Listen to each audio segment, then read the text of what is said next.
at least one more time about your experiences. Yes.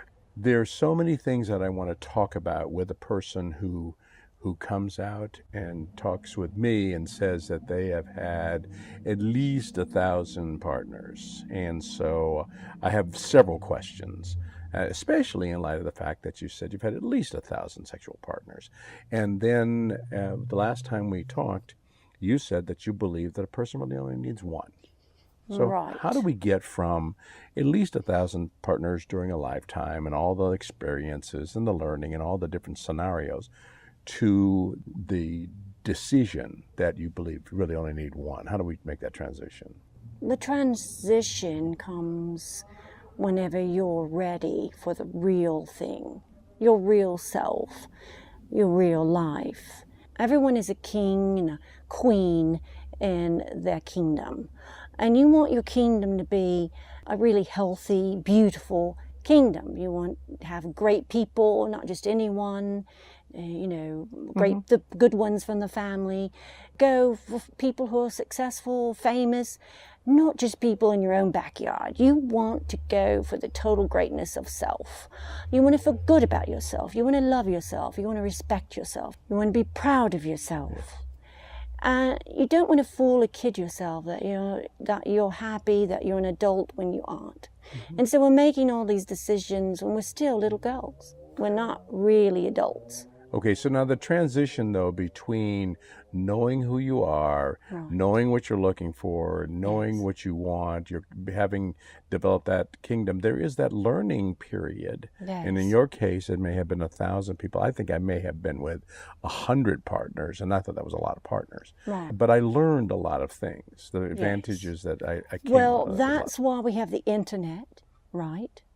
We have astrology, numerology, we have all kinds of quizzes, cosmopolitan quizzes, psychological quizzes, getting a job quizzes, we have all of these things that can teach us who we are. Okay, but none of those things, not a single Yes, one I of those know, but things. the main subject is sex. Yes. I know, Michael. So don't worry. I'm staying on subject. I'm staying on task. Yes, I mean, the fact is that if we don't do all these things and correct and heal our inner conflicts, which is to work out our family background, whatever promises we've made or, with our family, we need to get all that corrected, all that fixed, because we bring that into our relationships, our daddy complexes, our mother complexes, we bring that into our relationships. But So how do we fix all that without addressing all you need that? to have an identity, Okay. and you do those quizzes, you ask yourself questions, you talk to people, you ask them about themselves, you ask yourself, you have conversations with yourself constantly. You are always focusing on putting yourself together. Sex, you can learn.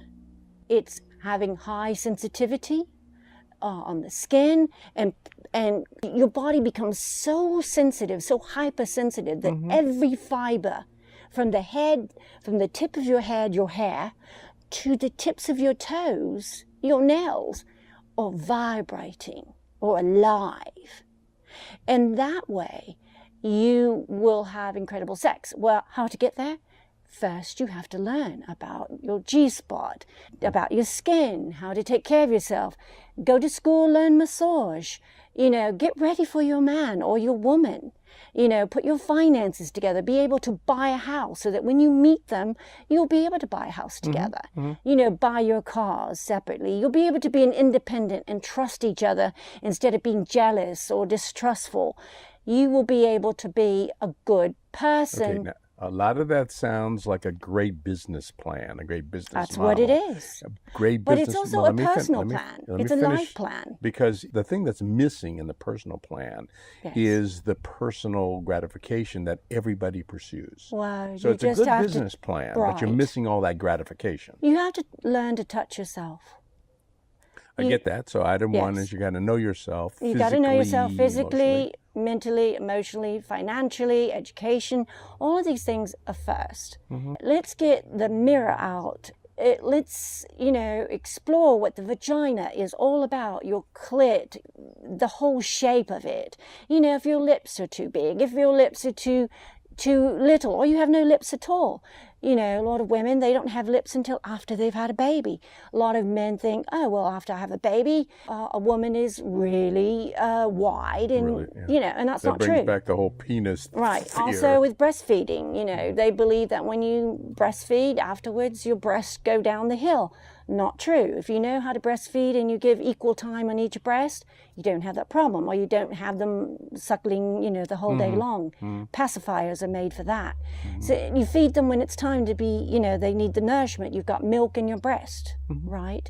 So you need to be aware of all of these things. You need to learn child development, because once you start having sex, you get involved with the guy, you need to be ready to... Okay, this is the real challenge. This is a master's degree. It takes in getting yourself. ready. That's what it's all about. It's a lot of That's work. what I'm talking about. How do you get people who, and let's just be simplistic in this, people who don't like to read, they don't like to go to school. The internet is loaded with free porn.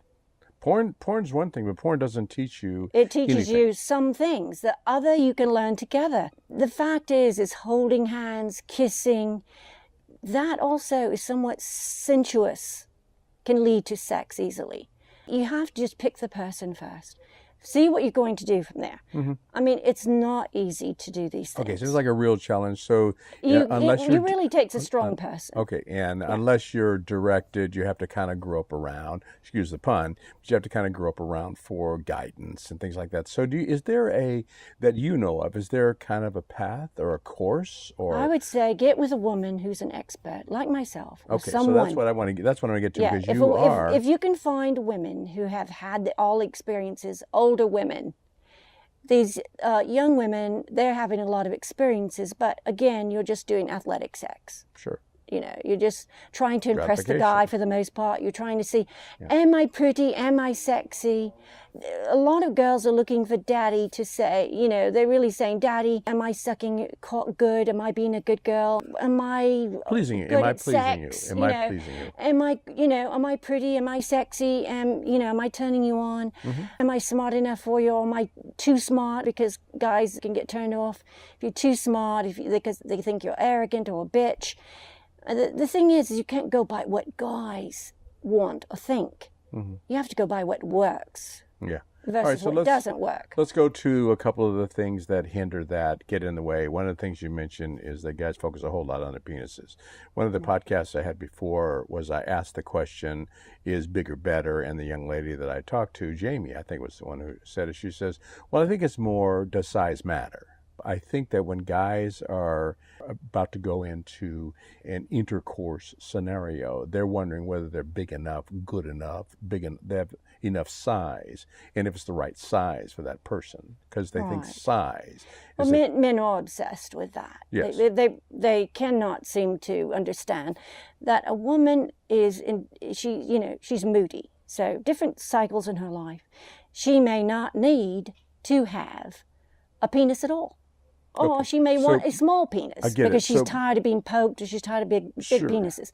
Then, whenever you're younger, you may want to have lots of cock. You know, you might want to have a big cock.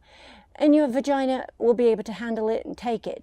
At the same time, though, it really has to do with matching. Vaginas have sizes too. So you have to get with a penis that matches you for the perfect, great sex. So if the penis is too thick at the bottom, it's like having basically a sword going in you. It can rip you to pieces. If you have a penis If it's too long, if it's too small. Yeah. If it's, and some guys can't even have sex because they're too big. You know, guys who are what you call arm penises, they can't even have a girl at all. So they're very lonely guys. I think virgins should start with phone sex. I've been doing phone sex a lot in my life, and I have learned more through phone sex and conversations because you're anonymous, nobody knows who you are, and you can ask all kinds of questions. You should use phone sex as a place to get educated about sex. Sure, I get it, and that's a big business now. If you do it for a living, which it's really gone up like 500% since 2008 when everything went down financially for many, many people.